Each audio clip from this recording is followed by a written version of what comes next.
بسم الله الرحمن الرحيم والصلاة والسلام على أشرف المرسلين. Salam alaikum, bonjour tout le monde. Aujourd'hui, on va voir ensemble le chapitre numéro 3, filtrage des process aléatoires.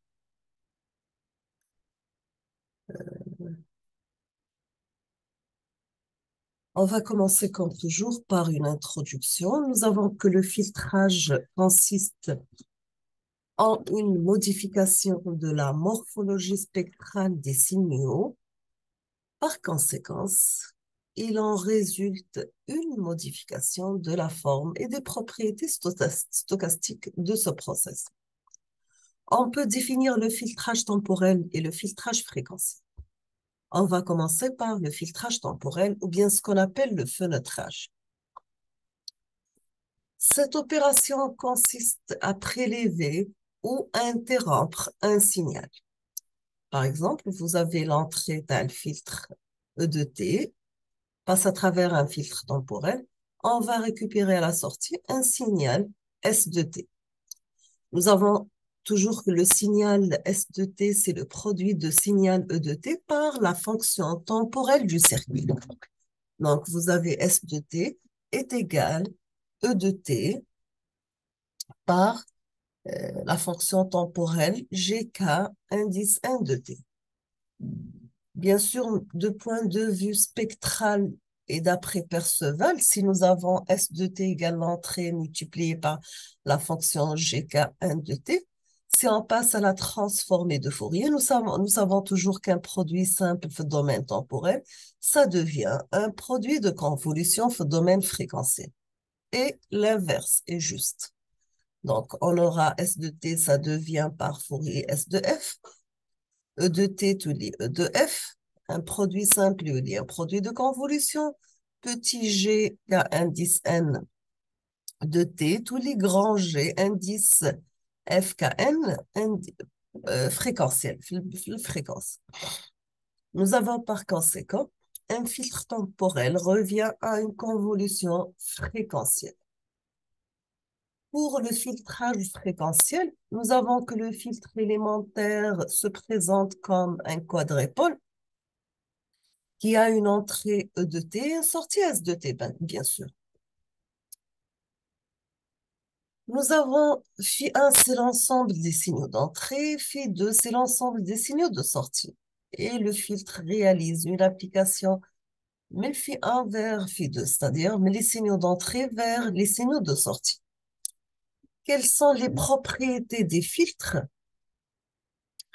On va commencer par la linéarité. On dit qu'un filtre il est linéaire, pardon. Si nous avons alpha E1 de t plus bêta E2 de t à travers un filtrage, on obtient alpha S1 de t plus bêta S2 de t.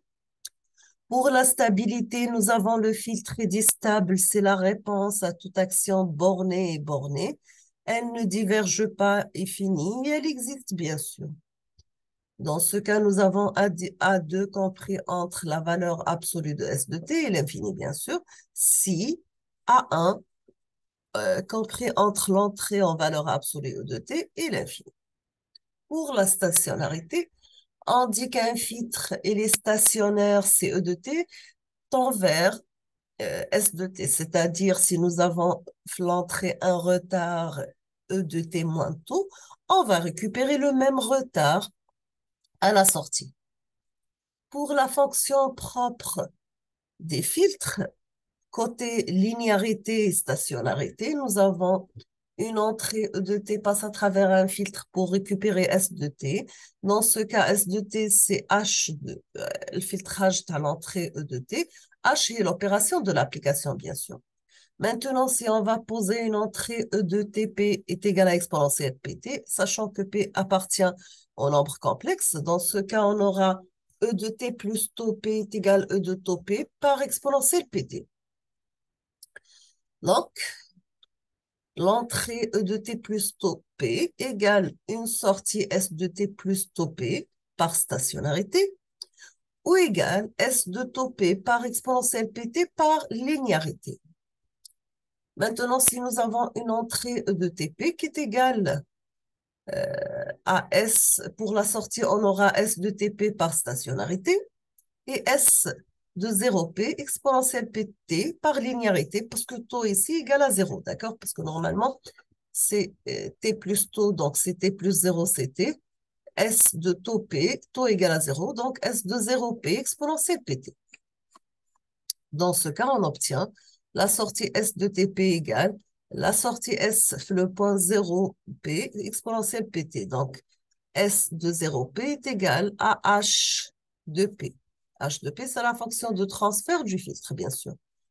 Dans ce cas, la fonction exponentielle PT, c'est une fonction propre de l'opérateur H, dont la valeur propre H de P est appelée une fonction de transfert. On termine par une conclusion pour cette partie qu'un signal sinusoïdal est donc fonction propre de l'opérateur grand H. Cette notion est à la base de l'utilisation de la transformée de Fourier et la transformée de Laplace pour l'étude des signaux et des systèmes. Maintenant, on passe au filtrage des signaux déterministes. On va commencer par théorème fondamental. Si nous avons une entrée E de t qui passe à travers la transformée de Fourier E de f, une sortie S de t, on va passer par la transformée de Fourier pour récupérer S de f. Dans ce cas, on n'aura que la sortie S de f égale à H de f multiplié par l'entrée E de f. Sachant que H de f, c'est la fonction de transfert du filtre. Par conséquent, H de t, c'est la transformée de Fourier inverse. Donc, si nous avons S de f qui est égal à H de f par E de f, si on va appliquer la transformée de Fourier inverse, on aura S de t est égal à H de t convolué avec E de t. Pour le calcul de produit de convolution, c'est calcul d'intégrale. Donc, c'est un intégral de h de t par l'entrée E de t moins taux des taux. Ou bien, c'est l'intégrale, tu as une entrée E de t par h de t moins taux des taux, toujours. Maintenant, si nous avons l'entrée, c'est Dirac de t. Dans ce cas, on aura h de t, c'est la réponse impulsionnelle de filtre. Si on met plusieurs filtres en cascade, nous avons que la fonction de transfert global est égale au produit des fonctions de transfert intermédiaire.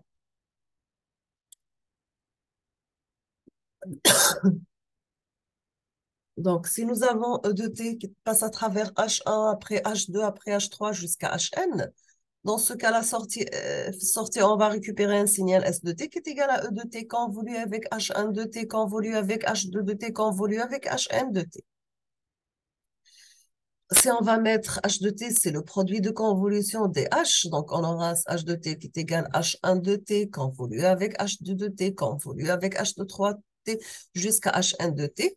Si on va faire le passage de la transformée de Fourier, on aura h1 de f est égal h de f est égal à h1 de f, un produit de convolution au domaine temporel, où il est produit simple fréquentiel, et où il est h1 de f multiplié par h2 de f multiplié par h3 de f, jusqu'à l'arrivée de Hn de f. C'est clair? Maintenant, on passe au filtre causal. Nous avons qu'un filtre est causal, c'est sa réponse impulsionnelle est nulle pour tout t inférieur à 0, puisque l'action de Dirac de t n'est pas kt égale à 0. Seuls les filtres causaux peuvent être réalisés physiquement. Donc, si nous avons h de t est égal à h de t convolué avec gamma de t. Dans ce cas, on aura h de f, c'est grand H de f convolué avec la transformée de Fourier de gamma de t.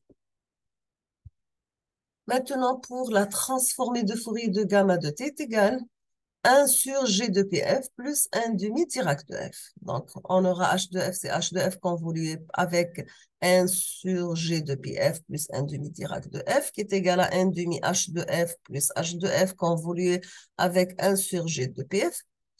On va multiplier h de f par 1 demi, on aura 1 demi h de f est égal à 1 sur 2g par h de f convolué avec 1 sur pf. On va éliminer le 2 avec le 2. On طلع le g, où les h de f égale à moins g par h de f convolué avec 1 sur pf. On va décomposer notre fonction en une partie imaginaire et une partie réelle. Donc, on aura la partie réelle de H de F plus G, la partie imaginaire de H de F égale moins G, la partie réelle de H de F, convolue avec 1 sur PF, plus G par la partie imaginaire de H de F, convolue avec 1 sur PF, bien sûr. On obtient que la partie réelle de H de F est égale à la partie imaginaire de H de F convolue avec 1 sur GPF, qui est égale à la partie imaginaire de H de F convolue avec 1 sur PF. D'accord? Pour la partie imaginaire de H de F est égale moins la partie réelle de H de F convolue avec 1 sur PF est égale moins la partie réelle de H de F convolue avec 1 sur PF. L'opérateur convolution par 1 sur PF connote entre accolade barre définie la transformée d'Hilbert. Donc, par conséquent, on obtient que la partie réelle de H de F, c'est l'imaginaire de la fonction d'Hilbert de H de F. Et l'imaginaire de H de F est également la partie réelle d'Hilbert de H de F. C'est clair? On passe maintenant au filtrage des process aléatoires. Maintenant, si nous avons x de t, un process aléatoire appliqué à l'entrée de réponse impulsionnelle h de t, donc vous avez x de t l'entrée, h de t la réponse impulsionnelle, y de t à la sortie. À la sortie, on va récupérer la formule suivante. Après, on passe au calcul de la fonction d'intercorrélation, intercorrélation entrée-sortie. Si on va mettre y de t qui est égal à h de t convolue avec l'entrée x de t, donc qui est égal à ht prime x de t moins t prime dt prime, l'intercorrélation entrée-sortie devient c'est yx de taux qui est égal à y de t, le conjugué de y de t par y de t multiplié par le conjugué de x de t moins taux bar. On va calculer y de t multiplié par le conjugué de t moins taux. Donc, ça devient un calcul d'intégrale de h de t prime par x de t moins t prime x conjugué de t moins taux dt prime qui est égal h, un intégral de ht prime. La fonction d'autocorrélation, c'est x de taux moins t prime dt prime. Donc, l'intercorrélation CYX de taux est égale à l'autocorrélation de X, CX de taux convolué avec H de taux. Dans ce cas, on peut dire que la fonction d'intercorrélation d'entrée-sortie est égale à sa fonction d'autocorrélation du process d'entrée convolué par la réponse impulsionnelle de filtre. Troisièmement, on va voir la fonction d'autocorrélation du process de sortie cette fois-ci. Nous avons que y de t, c'est un intégral de h de t prime, x de t moins t prime dt prime. Si on va calculer le conjugué de t, y conjugué de t moins taux, ça devient un calcul d'intégrale de h conjugué de t prime par h par x conjugué de t moins taux moins t prime dt prime. D'accord? On va poser y de t par y conjugué de t moins taux. C'est un calcul d'intégrale de h conjugué de t prime par y de t par x conjugué de t moins taux moins t prime dt prime. Donc, est égal à un calcul d'intégrale de h de t prime conjugué par y de t x conjugué de t moins taux plus t prime dt prime, sachant que y de t par x conjugué de t moins taux prime, c'est la fonction d'intercorrélation. C'est y de x de taux plus t prime. On va faire un petit changement de variable. Si on va poser t seconde égale à moins t prime, on aura dans ce cas la fonction d'autocorrélation de y, c'est y de taux est égal h conjugué de moins t seconde par la fonction d'intercorrélation entre sortie entrée cyx de taux moins t seconde dt seconde. Ça devient tout simplement la fonction d'intercorrélation entre sortie-entrée CYX de taux convoluée avec H conjugué de moins taux. Donc, l'autocorrélation de Y est égal à l'intercorrélation CYX de taux convolué avec H de moins taux. Ou bien, on peut avoir l'autocorrélation de Y égale l'autocorrélation de X convolue avec H de taux convolue avec H conjugué de moins taux, tout simplement. Maintenant, on va passer à la densité spectrale de puissance moyenne de process de sortie. Toujours la densité spectrale de puissance moyenne, SY de F est égale la transformée de Fourier de la fonction d'autocorrélation de la sortie CY de taux. Donc, c'est la transformée de Fourier de la fonction d'autocorrélation de l'entrée X convolue avec H de taux convolue avec H conjugué de moins taux. Fourier de fonction d'autocorrélation, ça devient la densité spectrale de X. Fourier de H, produit de convolution في Fourier, il y a un produit simple. Fourier de H de taux, il y a H de F. Fourier de H conjugué de moins taux, il y a H conjugué de moins F. Donc, la densité spectrale de puissance moyenne du process de sortie est égale la densité spectrale de puissance moyenne d'entrée, du process d'entrée, multipliée par la valeur absolue de H de F élevé au carré.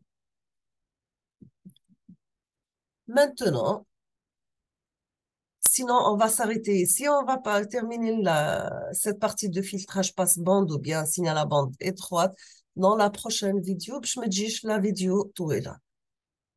Je vous remercie infiniment pour votre attention. Comme toujours, n'hésitez pas si vous avez des questions.